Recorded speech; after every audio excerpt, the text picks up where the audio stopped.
Breaking news చూస్తున్నారు. ఇక నుంచి మెట్రో ఎల్ఎన్టీ కాదా? అవును, ఎల్ఎన్టీ నుంచి స్వాధీనం చేసుకోవాలని ఇటు తెలంగాణ ప్రభుత్వం ఫిక్స్ అయిందా? ఎస్, అవునన్నమాట వినిపిస్తోంది. దానికి సంబంధించిన బిగ్ బ్రేకింగ్ న్యూస్ చూస్తున్నారు. తెలంగాణ కేబినెట్ సమావేశంలో కీలక నిర్ణయాలు తీసుకుంది తెలంగాణ సర్కార్. మెట్రోను ఎల్ఎన్టీ నుంచి స్వాధీనం చేసుకోవాలని కేబినెట్ నిర్ణయించింది. జిల్లాల్లో కాంగ్రెస్ ఆఫీసులకు భూమిని కూడా కేటాయించింది. దాంతోపాటు ఖమ్మంలో టీటీడీకి 20 ఎకరాల భూమిని కేటాయించింది. రైతు భరోసా, పెన్షన్ల పెంపు అంశంపై కూడా కేబినెట్ చర్చించింది. మహబూబాబాద్ జిల్లాలో జేఎన్టీయూ నిర్మాణానికి 70 ఎకరాలను కేటాయించింది తెలంగాణ సర్కార్. మార్చి 16 నుంచి 30 వరకు అసెంబ్లీ నిర్వహించాలని నిర్ణయించింది. మార్చి 16న సభలో గవర్నర్ ప్రసంగం ఉంటుంది. 17, 18న గవర్నర్ ప్రసంగానికి ధన్యవాద తీర్మానం ఉంటుంది. మార్చి 20న బడ్జెట్ ప్రవేశపెట్టబోతోంది. బడ్జెట్ ఆ రోజు ప్రవేశపెట్టనుంది తెలంగాణ ప్రభుత్వం. 2026-2027 ఆర్థిక సంవత్సరానికి బడ్జెట్ ప్రవేశపెట్టబోతుంది తెలంగాణ సర్కార్. ఆర్థిక శాఖ మంత్రిగా డిప్యూటీ ముఖ్యమంత్రి భట్టి విక్రమార్క ఈ ఆర్థిక సంవత్సరానికి సంబంధించి బడ్జెట్ను ప్రవేశపెట్టబోతున్నారు. ఈసారి సభకు 10 నుంచి 15 రోజులు కేటాయించే అవకాశం ఉంది. 10 నుంచి 15 రోజుల పాటు ఈసారి శాసన సభ నిర్వహించే అవకాశం ఉందంటూ కూడా చర్చ జరిగిందంటే అర్థం చేసుకోవచ్చు. And other big development, big breaking news చూస్తున్నారు. తెలంగాణ కేబినెట్ కీలక నిర్ణయం తీసుకుంది. మెట్రోను ఎల్ఎన్టీ నుంచి స్వాధీనం చేసుకోవాలని కేబినెట్ నిర్ణయించింది. జిల్లాల్లో కాంగ్రెస్ ఆఫీసులకు కూడా భూమిని కేటాయించింది. ఇటు ఖమ్మంలో టీటీడీకి, తిరుమల తిరుపతి దేవస్థానానికి 20 ఎకరాల భూమిని కేటాయించింది. రైతు భరోసా, పెన్షన్ల పెంపు అంశంపై కూడా కేబినెట్ చర్చించింది. మహబూబాబాద్ జిల్లాలో జేఎన్టీయూ నిర్మాణానికి 70 ఎకరాల భూమిని కేటాయించింది తెలంగాణ ప్రభుత్వం. దాంతోపాటు అసెంబ్లీ సమావేశాలను కూడా నిర్ణయించింది. మార్చి 16 నుంచి 30 వరకు అసెంబ్లీ నిర్వహించాలని నిర్ణయించింది తెలంగాణ ప్రభుత్వం. మార్చి 16న సభలో గవర్నర్ ప్రసంగం ఉంటుంది. 17, 18న గవర్నర్ ప్రసంగానికి ధన్యవాద తీర్మానం కూడా ఉంటుంది. మార్చి 20న బడ్జెట్ ప్రవేశపెట్టబోతోంది తెలంగాణ ప్రభుత్వం. 2026-2027 ఆర్థిక సంవత్సరానికి బడ్జెట్ ప్రవేశపెట్టబోతున్నారు ఆర్థిక శాఖ మంత్రిగా డిప్యూటీ ముఖ్యమంత్రి భట్టి విక్రమార్క. ఈసారి సభను 10 నుంచి 15 రోజుల పాటు నిర్వహించే అవకాశం ఉంది అని అయితే వినిపిస్తున్నమాట. పూర్తి సమాచారం అందించేందుకు మా ప్రతినిధి మధు సిద్ధంగా ఉన్నారు. మధు దగ్గరికి వెళ్ళే ప్రయత్నం చేస్తున్నాను. మధు, తెలంగాణ ప్రభుత్వం అంటే తెలంగాణ కేబినెట్ ఈసారి ఎటువంటి నిర్ణయాలు తీసుకుంది? తెలంగాణ కేబినెట్లో ఎటువంటి అంశాలు చర్చకు వచ్చాయి? అండ్ పూర్తి డీటెయిల్స్ ఏంటి? ఎగ్జాక్ట్లీ సుదీర్ఘంగా కొనసాగినటువంటి కేబినెట్ సమావేశంలో కొన్ని కీలకమైనటువంటి నిర్ణయాలు తీసుకున్నారు. మార్చి 16 నుంచి 30 వరకు శాసనసభ బడ్జెట్ సమావేశాలు ఉంటాయనేటువంటి కీలకంగా నిర్ణయం తీసుకున్నారు. తర్వాత 16వ రోజునే గవర్నర్ ప్రసంగం ఉంటుంది. 21 తారీఖు రోజున మార్చి 20న బడ్జెట్ ప్రవేశపెట్టనున్నారు అంశానికి సంబంధించి. దాంతోపాటు కేబినెట్ లో ఇంకా కొన్ని కీలకమైన నిర్ణయాలు తీసుకున్నటువంటి సిచ్యువేషన్ కొనసాగుతా ఉంది. దాంట్లో చాలా ప్రధానంగా కాంగ్రెస్ పార్టీ కార్యాలయాలకు ప్రతి జిల్లాలో భూముల కేటాయింపు చేయాలనేటువంటిది కేబినెట్ ఆమోదం చేసింది. తెలంగాణ వైద్య విధాన పరిషత్ పేరును కూడా మార్పు చేస్తూ నిర్ణయం తీసుకున్నారు. డైరెక్టరేట్ ఆఫ్ సెకండరీ హెల్త్ గా మారుస్తూ నిర్ణయం తీసుకోవడం జరిగింది. ఇకపై ప్రభుత్వ పరిధిలోకి టీవీవీపీ ఉద్యోగులు కూడా ఉంటారు అనేటువంటిది కీలక నిర్ణయం తీసుకున్నారు.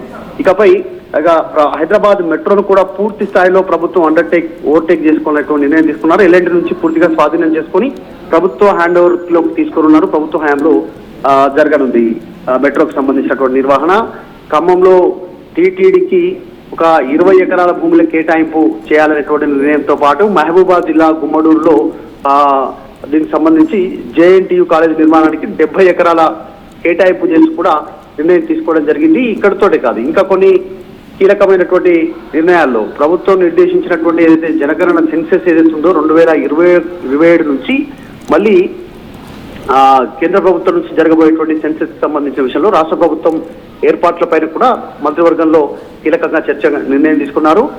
షెడ్యూల్ ప్రకారం తొలి విడతకి సంబంధించి జరిగేటువంటి ఇండ్ల గణన హౌస్ లిస్టింగ్ ఆపరేషన్ రాష్ట్రంలో మే 11వ తేదీ నుంచి ప్రారంభించి జూన్ 9 వరకు నిర్వహించేందుకు ఏర్పాటు చేయాలనేటువంటిది చీఫ్ సెక్రటరీ రామకృష్ణారావు కూడా నిర్ణయం తీసుకోవడం జరిగింది. హౌస్ లిస్టింగ్ కు కేంద్రం నిర్దేశించినటువంటి 34 ప్రశ్నల నమూనాకి సంబంధించినటువంటి లిస్టుతో రాష్ట్రంలో ఎన్యూమరేటర్లతో పాటు నోడల్ ఆఫీసర్లు మొత్తం 89,000 మంది ఉద్యోగుల జనగణన ప్రక్రియలో పాలుపంచుకునే విధంగా అన్ని ఏర్పాట్లు జరుగుతున్నట్టుగా చెప్పడం జరిగింది. సో మొత్తానికి 2వ దశ జనగణన ప్రక్రియకు సంబంధించి కూడా వచ్చే ఏడాది అంటే 2027 ఫిబ్రవరిలో దీనికి సంబంధించి కీలకంగా నిర్ణయం తీసుకున్నట్టుగా తెలుస్తా ఉంది. సో ఈ రకంగా కొన్ని కీలక నిర్ణయాలు తీసుకోవడం జరిగింది. కొద్దిసేపట్లోనే మరిన్ని అంశాలను ఎగ్జాక్ట్లీ 10 గంటల సమయంలో కేబినెట్ మినిస్టర్స్ మీడియాకు బ్రీఫ్ ఇవ్వనున్నారు.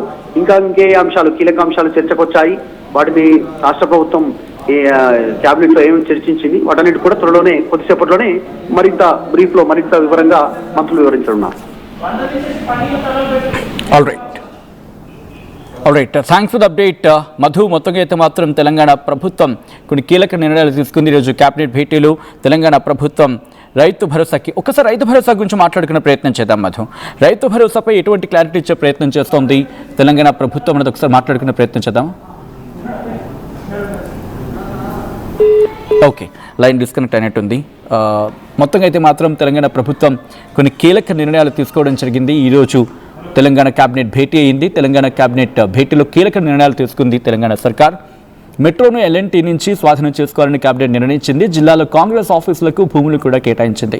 ఖమ్మంలో టీటీడీకి 20 ఎకరాల భూమిని కేటాయించింది. రైతు భరోసా, పెన్షన్ల పెంపు అంశంపై కూడా చర్చించింది కేబినెట్. మహబూబాబాద్ జిల్లాలో జేఎన్టీయూ నిర్మాణానికి 70 ఎకరాలని భూమిని కేటాయించింది. ఓకే, మధు దగ్గరికి వెళ్ళే ప్రయత్నం చేద్దాం.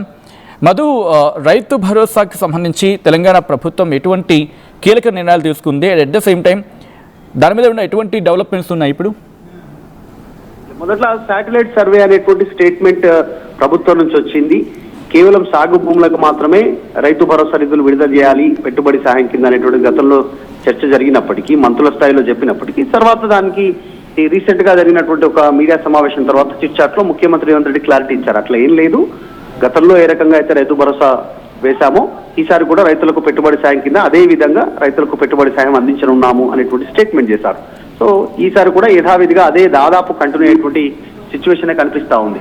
కొన్ని కీలకంగా ఎందుకంటే వచ్చేటువంటి ఇప్పుడు ఆల్రెడీ సర్పంచ్ అయిపోయాయి, తర్వాత మున్సిపల్ ఎన్నికలు అయిపోయాయి, కొన్ని దగ్గర కార్పొరేషన్ ఎలక్షన్స్ అయిపోయాయి.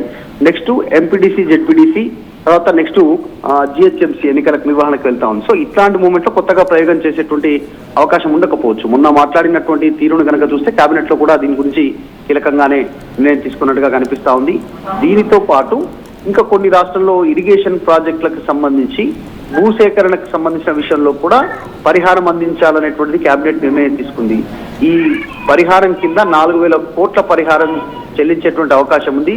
కొత్త మున్సిపల్ కార్పొరేషన్ లో ఇందిరమ్మ ఇళ్ల మంజూరు పైన కూడా కేబినెట్ నిర్ణయం తీసుకుంది. గతంలో చెప్పినటువంటి ఇందిరమ్మ ఇళ్లతో నియోజకవర్గానికి కాకుండా ఇట్లా మున్సిపాలిటీ కార్పొరేషన్ లో కూడా కేటాయింపు ఉండే విధంగా కేబినెట్ నిర్ణయం తీసుకునే అవకాశం. సో మొత్తానికి రైతు భరోసా, తర్వాత భూ పరిహారం, ఇందిరమ్మ ఇండ్లు, ఈ రకంగా అన్ని అంశాలపైన కీలకంగా నిర్ణయం తీసుకోవడం జరిగింది. ఎల్ఎన్టీ రైల్వేకి సంబంధించినటువంటి ఎల్ఎన్టీ మెట్రో రైలుకి సంబంధించి.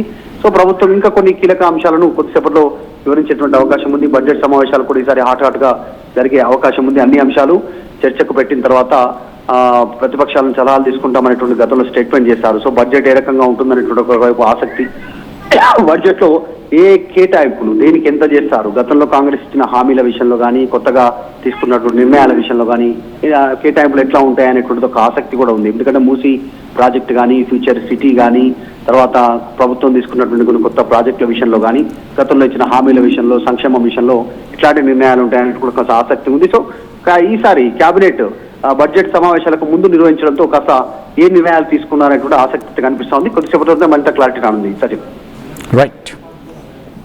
Right Madhu, thanks for the update. మొత్తంగా అయితే మాత్రం తెలంగాణ ప్రభుత్వం కీలక నిర్ణయం తీసుకుంది. ఈరోజు కేబినెట్ భేటీలు మార్చి 16 నుంచి 30 వరకు కూడా అసెంబ్లీ సమావేశాలు నిర్వహించాలని చెప్పి కేబినెట్ నిర్ణయించింది. మార్చి 16న సభలో గవర్నర్ ప్రసంగం ఉంటుంది. 17, 18 తారీఖున గవర్నర్ ప్రసంగానికి, ఆ 2 తారీఖులు కూడా గవర్నర్ ప్రసంగానికి ధన్యవాద తీర్మానం ఉంటుంది. మార్చి 20న బడ్జెట్ ప్రవేశపెట్టబోతోంది తెలంగాణ ప్రభుత్వం.